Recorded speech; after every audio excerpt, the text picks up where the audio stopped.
Pelanggaran pemilu di Indonesia. Memahami, mencegah, dan menjaga integritas demokrasi. Pengertian dan prinsip pemilu berintegritas.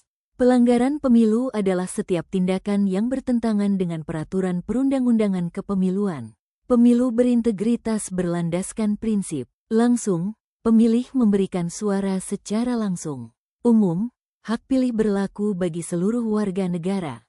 Bebas, pemilih memilih tanpa tekanan atau paksaan. Rahasia, pilihan pemilih dijaga kerahasiaannya. Jujur, penyelenggara bertindak sesuai aturan. Adil, semua peserta diperlakukan setara. Jenis pelanggaran pemilu. Pelanggaran administratif dan pidana pemilu. Pelanggaran administratif mencakup pelanggaran terhadap tata cara, prosedur, dan mekanisme penyelenggaraan pemilu.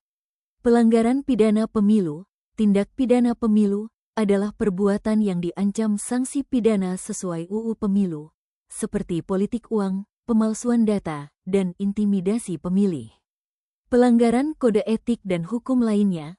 Pelanggaran kode etik adalah pelanggaran yang dilakukan penyelenggara pemilu terhadap norma etika. Pelanggaran hukum lainnya mencakup sengketa proses pemilu, perselisihan hasil pemilu, serta pelanggaran yang bersifat TSM, terstruktur, sistematis, dan masif. Contoh pelanggaran: politik uang dan kampanye ilegal. Politik uang, money politics, adalah pemberian uang, barang untuk mempengaruhi pilihan pemilih. Kampanye di luar jadwal resmi melanggar aturan KPU dan menciptakan ketidakadilan antar kandidat. Intimidasi dan manipulasi data. Intimidasi pemilih dilakukan untuk menekan kebebasan memilih.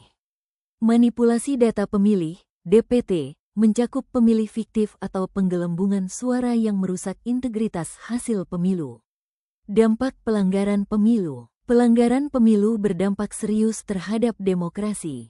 Kepercayaan publik terhadap penyelenggara dan hasil pemilu menurun drastis.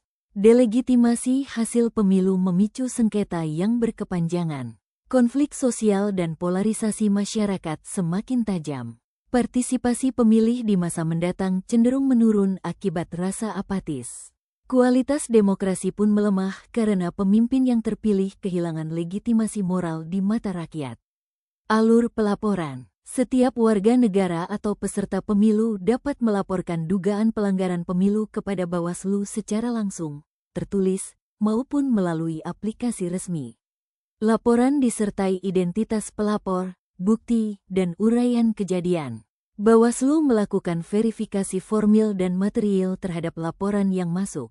Tim kajian menganalisis apakah laporan memenuhi syarat dan termasuk dalam kategori pelanggaran pemilu yang dapat ditindaklanjuti.